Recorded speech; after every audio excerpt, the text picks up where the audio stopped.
தாதே அலகை சாதித்துன் மீது வலை வீசினாலும்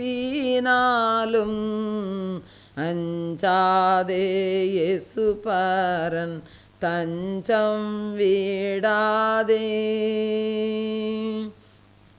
வாராவினை வந்தாலும் சோராதே மனமே, வல்ல கிறிஸ்துனக்கு நல்ல தாரகமே, வல்ல கிறிஸ்துனக்கு நல்ல தாரகமே.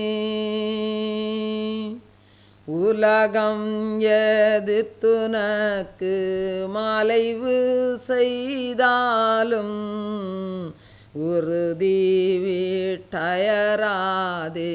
நெறி தவறாதே. உலகம் எதிர்த்துனக்கு மலைவு செய்தாலும் உறுதி விட்டயராதே நெறி தவறாதே. வாராவினை வந்தாலும் சோராதே மனமே, வல்ல கிறிஸ்துனக்கு நல்ல தாரகமே, வல்ல கிறிஸ்துனக்கு நல்ல தாரகமே. தேகம் மோகம் மிஞ்சி வேகங்கொண்டாலும் திடமானதாயிருந்தடல் புரிவாயே. தேகம் மோகம் மிஞ்சி வேகங்கொண்டாலும் திடமானதாயிருந்தடல் புரிவாயே. வாராவினை வந்தாலும் சோராதே மனமே, வல்ல கிறிஸ்துனக்கு நல்ல தாரகமே, வல்ல கிறிஸ்துனக்கு நல்ல தாரகமே. பெற்ற பிதா போலுன் குற்றம் எண்ணாரே, பிள்ளையாகில்லவர் தள்ளிவிடாரே. பெற்ற பிதா போலுன் குற்றம் எண்ணாரே, பிள்ளையாகில்லவர் தள்ளிவிடாரே.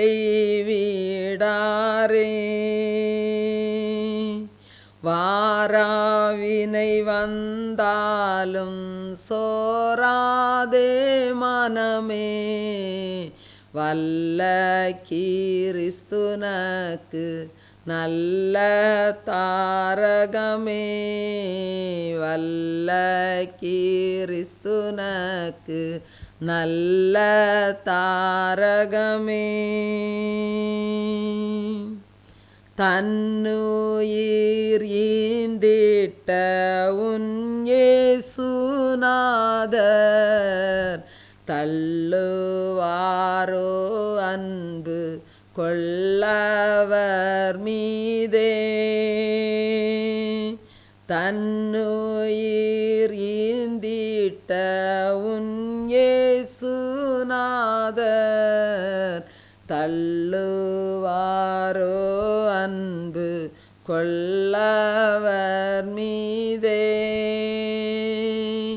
வாராவினை வந்தாலும் சோராதே மனமே, வல்ல கிறிஸ்துனக்கு நல்ல தாரகமே, வல்ல கிறிஸ்துனக்கு நல்ல தாரகமே.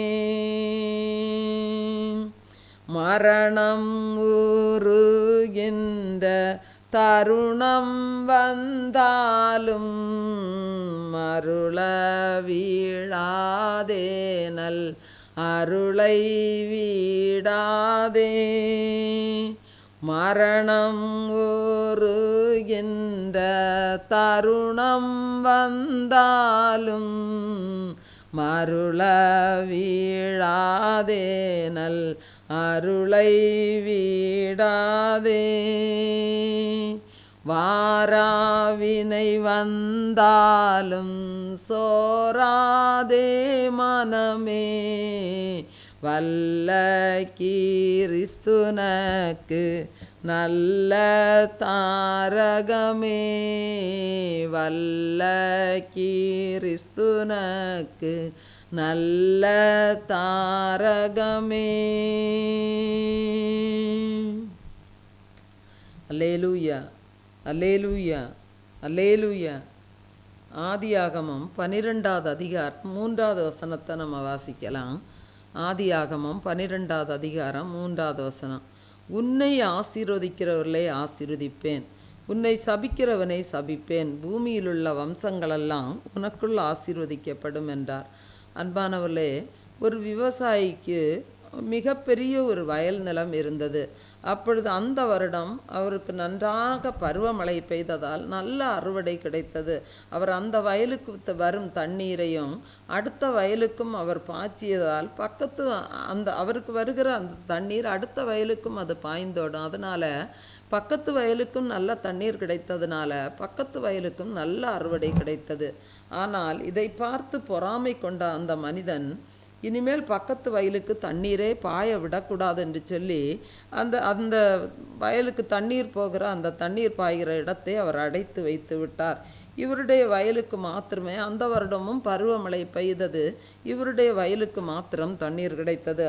ஆனால் அந்த வயலுக்கு பாய்ந்து போக வேண்டிய மீதி தண்ணீர் பக்கத்து வயலுக்கு போக விடாததனால் இந்த வயலில் தண்ணி அதிகமாக காணப்பட்டது. அதனால் அந்த தண்ணீரில் மூழ்கி அவருடைய பயிர்கள் எல்லாம் அழுகி போனது. அதனால் அவர் மிகுந்த நஷ்டத்தை அவர் சந்தித்தார். அன்பானவர்களே, அடுத்த வயலுக்கு தண்ணீர் திறந்து விட்டபோது ஆசீர்வதிக்கப்பட்ட அந்த விவசாயி அதை அடைத்த போது அவர் பெரு நஷ்டத்தை பெருத்த ஒரு ஏமாற்றத்தை அவன் கண்டு கொண்டான். அன்பானவர்களே, தேவன் நம்மை ஆசீர்வாதத்தின் வாய்க்காலாக நம்மை அவர் வைத்திருக்கிறார். ஆகவே ஆபிரகாமை பார்த்து சொன்னார், பூமியிலுள்ள வம்சங்கள் எல்லாம் உனக்குள் ஆசீர்வதிக்கப்படும் என்று சொல்லி ஆண்டவர் சொன்னார். அன்பானவர்களே, ஆகவே நமக்கு கிடைக்கும் நன்மைகளை அது நமக்கு மட்டும் உள்ளதல்ல. அதை நமக்கு தேவையானதை நாம் எடுத்துக்கொண்டு அதை நாம் மற்றவர்களுக்கும் நாம் பகிர்ந்தளிக்க வேண்டும். நான் பயன்படுத்தி விட்டு அதை மற்றவர்களுக்கும் நாம் கொடுக்க வேண்டும். அப்பொழுது தான் நாம் ஆண்டவருடைய ஆசீர்வாதங்களை நாம் பெற்றுக்கொள்ள முடியும். பாருங்கள், பல அரிய பெரிய கண்டுபிடிப்புகளை கண்டுபிடிப்பவர்களெல்லாம் அந்த கண்டுபிடிப்புகளெல்லாம் அவர்கள் தங்களுக்கென்று வைத்து கொள்வதில்லை. எல்லாரும் பயன்படுத்தும் வகையில் அதை மற்றவர்களுக்கும் கொடுத்து அவர்கள வரலாற்றில் மிகப்பெரிய இடத்தை பிடித்து கொள்ளுகிறார்கள். ஆகவே அன்பானவர்களே, நம்முடைய அனுபவங்களை சில பயிரிடுவதில் நல்ல சிறந்த அனுபவங்கள் இருக்கும். அந்த அனுபவங்களை நாம் மற்றவர்களுக்கு எடுத்து சொல்ல வேண்டும். நல்ல காரியங்களை நாம் மற்றவர்களிடம் ஷேர் பண்ண வேண்டாம். நம்மால் இயன்ற மட்டும் நாம் மற்றவர்களுக்கு நாம் உதவிகளை செய்ய வேண்டும். நாம் எப்படி நாம் மற்றவர்களுக்கு ஆசீர்வாதமாக இருக்கிறோமோ அப்படி நம்மையும் தேவன் ஆசீர்வதிப்பார். தேவன் தாமே இந்த வார்த்தைகளை ஆசீர்வதிப்பாராக. ஆமென்.